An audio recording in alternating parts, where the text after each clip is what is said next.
Hello guys, welcome to our channel. అయితే ఈ new ఇయర్కి అందరూ ప్లాన్ చేసుకున్నారా ఎక్కడెక్కడ సెలబ్రేట్ చేసుకోవాలో? ఒకవేళ ప్లాన్ చేసుకుంటే మీ అందరూ కూడా వాటిని బంద్ చేయాలి. ఎందుకంటే రీసెంట్గా రేవంత్ రెడ్డి గారు ఈ న్యూ ఇయర్ వేడుకలు జరగకుండా చాలా ప్రణాళికతో పోలీస్ సిబ్బంది వారిని పెట్టినట్టు తెలుస్తుంది. సో ఇదే అంశాన్ని మనతో పాటు డిస్కస్ చేయడానికి సీనియర్ జర్నలిస్ట్ దమ్ము బాలాజీ గారు. నమస్తే సార్. నమస్తే. సో ఈ న్యూ ఇయర్ వేడుకలు ఈసారి ఎప్పట్లా జరగవు అని చెప్పేసి నేను అనుకుంటున్నా. అండ్ అలాగే డ్రగ్స్ విషయంలో కూడా ఈ న్యూ ఇయర్ వేడుకల్లో ఎక్కువ మంది యూజ్ చేస్తారు. సో వాళ్ళని కూడా కంట్రోల్ చేయడానికి ఆయన ఇలాంటి ప్రణాళిక తీసుకున్నారా? మనం మధ్య కూడా ఒకటి చెప్పుకున్నాం, సన్బర్న్ ఫెస్టివల్ని కూడా బ్యాన్ చేస్తారు.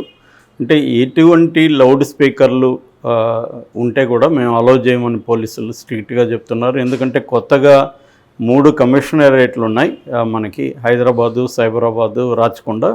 3 కమిషనరేట్లు కూడా కొత్త సిపిలు వచ్చారు. వచ్చిన తర్వాత రేవంత్ రెడ్డి ఇన్స్ట్రక్షన్స్ ఏమంటే ఆయన డే 1 నుంచి కూడా డ్రగ్ ఫ్రీ సిటీగా దీన్ని మార్చాలి. అందుకని న్యూ ఇయర్ వేడుకల్లో డ్రగ్స్ విపరీతంగా ఫ్లో అవుతాయి కాబట్టి ఇక్కడి నుంచే స్టార్ట్ చేయండి అని చెప్పాడు. అందుకని ఇప్పుడు జర్మనీ నుంచి కొన్ని కొత్త టెక్నాలజీని తీసుకొచ్చారు. ముఖ్యంగా డ్రగ్స్ని ఇప్పుడు ఎట్లాగైతే మందు తాగితే మనకి బ్రెత్ అనలైజర్స్ ద్వారా మనల్ని కనిపెట్టేస్తారు, డ్రగ్స్కి కూడా అలాంటివి వచ్చాయి. ఇప్పటివరకు డ్రగ్స్కి అలాంటివి రాలే. మామూలుగా ఇప్పటివరకు ఏంటంటే డ్రగ్స్ తీసుకున్నారని డౌట్ ఉంటే వాళ్ళ బ్లడ్ నమూనాలు తీసుకొని టెస్టింగ్ పంపించడం, అది ఎప్పుడో రావడం, ఇది జరుగుతుంది. అందువల్ల చాలాసార్లు ఏం జరుగుతుందంటే వాడు డ్రైవర్ ఏం మత్తులో ఉంటాడు కానీ బ్రెత్ అనలైజర్ పెడితే దాంట్లో ఏమి ఉండదు. అంటే వాడు మందు తాగలేదు, డ్రగ్ తీసుకున్నాడు. కానీ పోలీసులు వదిలేస్తున్నారు వాడిని, ఎందుకంటే బ్రెత్ అనలైజర్లో లేదు కదా. కాబట్టి ప్రతి దగ్గర వాళ్ళు బ్లడ్ శాంపుల్ తీసుకోవడం అదంతా వాళ్ళకి సాధ్యం కావట్లేదు. అందుకని ఏం చేస్తున్నారంటే ఈసారి జర్మన్ నుంచి కొన్ని తెప్పించారు. అదేంటంటే అవి 120 మిషన్లను తెప్పించారు. అందులో 2 రకాలు ఉంటాయి. ఒకటి శ్వాస లాలాజలాన్ని టెస్ట్ చేసే దాన్ని డ్రాగన్ కిట్స్ అంటారు. అవి ఒక 20 ఉన్నాయి. అవి కాకుండా మూత్రం యూరిన్ని టెస్ట్ చేయడం ద్వారా డ్రగ్ తీసుకున్నాడా లేదా తెలిపే కిట్స్ ఉంటాయి, దాన్ని అబౌట్ కిట్స్ అంటారు. అవి ఒక 100 ఉన్నాయి. ఇప్పుడు ఒక్కొక్క కమిషనరేట్కి 25 కిట్స్ ఇస్తున్నారు. 25 ఇస్తున్నారు. 3 కమిషనరీ 75 సిటీలో వాడుతున్నారు. మిగతా కిట్స్ని జిల్లాల హెడ్ క్వార్టర్స్కి పంపిస్తున్నారు అన్నమాట.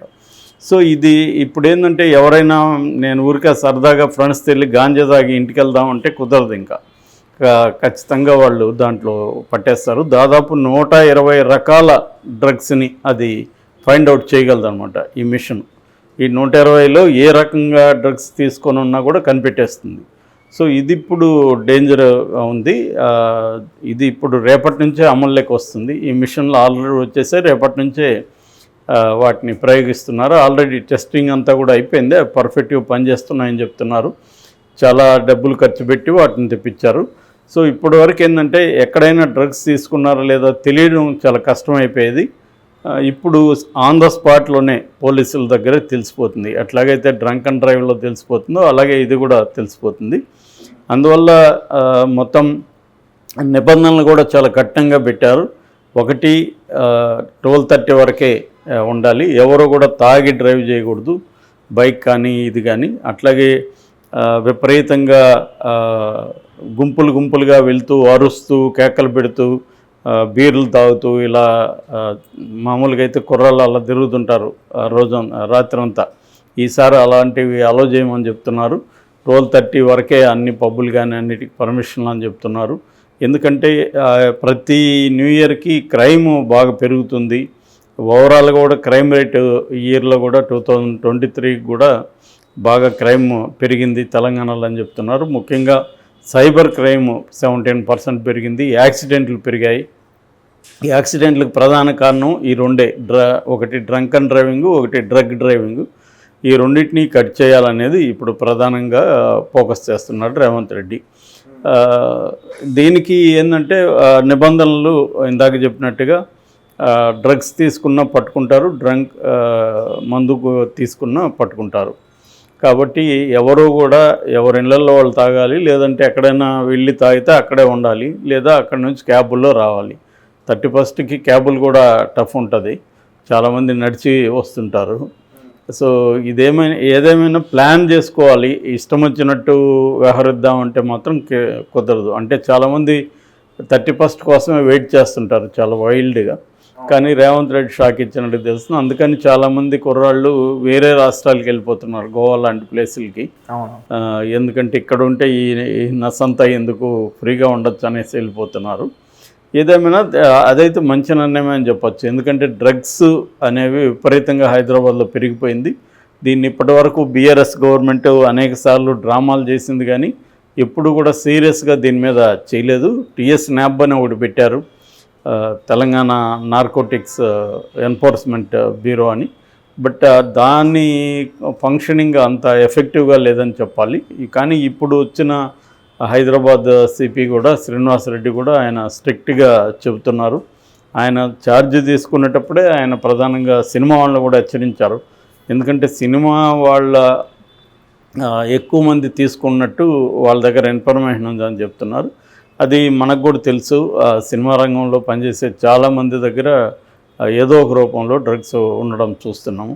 ముఖ్యంగా కొన్ని ల్యాబుల్లో పనిచేస్తున్నప్పుడు లేదా షూటింగ్ స్పాట్లలో కూడా తీసుకుంటున్నారు పక్కకి వెళ్ళి.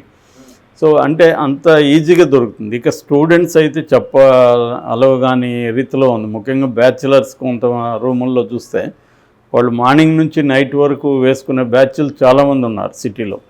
సో వాళ్ళ రూములకి వెళ్తే మనకి గాంజా దొరికిపోతుంది. ఎందుకంటే వైజాగ్ నుంచి ఇక్కడికి వస్తుంది.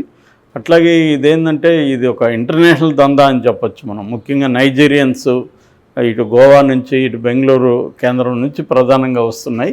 ఇప్పుడు 2 గవర్నమెంట్స్ కాంగ్రెసే కాబట్టి ఇటు కర్ణాటక ఇటు తెలంగాణ 2 గవర్నమెంట్స్ కోఆర్డినేట్ చేసుకొని బెంగళూరు నుంచి తెలంగాణకు వస్తున్న దాన్ని ఎలా కట్ చేయాలనేది రేవంత్ రెడ్డి అక్కడ కర్ణాటక సీఎం సిద్ధరామయ్యతో కూడా మాట్లాడినట్టు తెలుస్తుంది. అంటే కోఆర్డినేటెడ్గా పనిచేయాలని సపరేట్గా ఒక task force, octopus, grey hounds ఎలా ఉన్నాయో అట్లాగే ఒక టాస్క్ ఫోర్స్ని కూడా దీనికోసం ఏర్పాటు చేయబోతున్నారు డ్రగ్స్ కోసం. ఏదేమైనా ఈసారి న్యూ ఇయర్ సెలబ్రేషన్స్ మాత్రం విచ్చలవిడిగా చేసుకోవడానికి కుదరదు, విచ్చలవిడిగా తాగి డ్రైవింగ్ చేయడానికి కుదరదు. ఆ మధ్య కూడా చూసాం మనం, ఒక కుర్రాడు తాగి డ్రైవ్ చేస్తూ తల్లి కూతుళ్ళు వాక్ చేస్తుంటే వాళ్ళిద్దరిని యాక్సిడెంట్ చేశాడు. 19 ఏళ్ళ కుర్రాడు రాత్రంతా తాగి అర్లీ మార్నింగ్ విపరీతమైన వేగంతో డ్రైవ్ చేశాడు. అంటే ఆ తాగినప్పుడు ఏంటంటే థ్రిల్ కావాలనిపిస్తుంది, ఆ థ్రిల్ వేగంతో వస్తుంది అనేది వాళ్ళు నమ్ముతారు. రెండోది అంటే వాళ్ళ మైండ్లో బ్యాక్ ఎండ్లో కొంత డబ్బులు ఉండి పరపతి ఉండే వాళ్ళకైతే ఏమన్నా అయితే మా వాళ్ళు చూసుకుంటారులే అన్న ఒక ధీమా కూడా ఉంటుంది. ఆ ధీమా లేని వాళ్ళు కొంచెం భయపడతారు, ఏదైనా దొరికితే ఎలా ఉంటుందని. ఈ ధీమా ఉన్న బ్యాచ్ ఎక్కువ మందికి ఏంటంటే వాళ్ళకి వెహికల్స్ కూడా హై స్పీడ్ వెహికల్స్ ఉంటాయి, అవి వాటిలో కూర్చుంటేనే స్పీడ్గా వెళ్దామన్న ఫీలింగ్ వస్తుంది. ఇప్పుడు అలాంటి వెహికల్స్ BMW లాంటివి అంతా ఇచ్చేస్తున్నారు. మొన్న కూడా మనం సాహిల్ అనే ఒక మాజీ ఎమ్మెల్యే కొడుకు ఇక్కడ మన ప్రజాభవన్ దగ్గర యాక్సిడెంట్ చేసి తప్పించుకొని బాంబేకి వెళ్ళి బాంబే నుంచి దుబాయ్ వెళ్ళిపోయాడు. తన ప్లేస్లో డ్రైవర్ని పెట్టేశాడు. అది ఇప్పుడు సంచలనమైంది. దాని మీద సిఐని కూడా దుర్గారావుని సస్పెండ్ చేశారు. సో ఇలాంటివి సిటీలో జరగకుండా ఉండాలంటే కొత్త గవర్నమెంట్ డే 1 నుంచే సీరియస్గా ఉంటే కానీ జరగదు. ఒకసారి లీనియన్స్ ఇచ్చేసినాక మళ్ళీ దాన్ని కట్ చేయడం చాలా కష్టం అవుతుంది.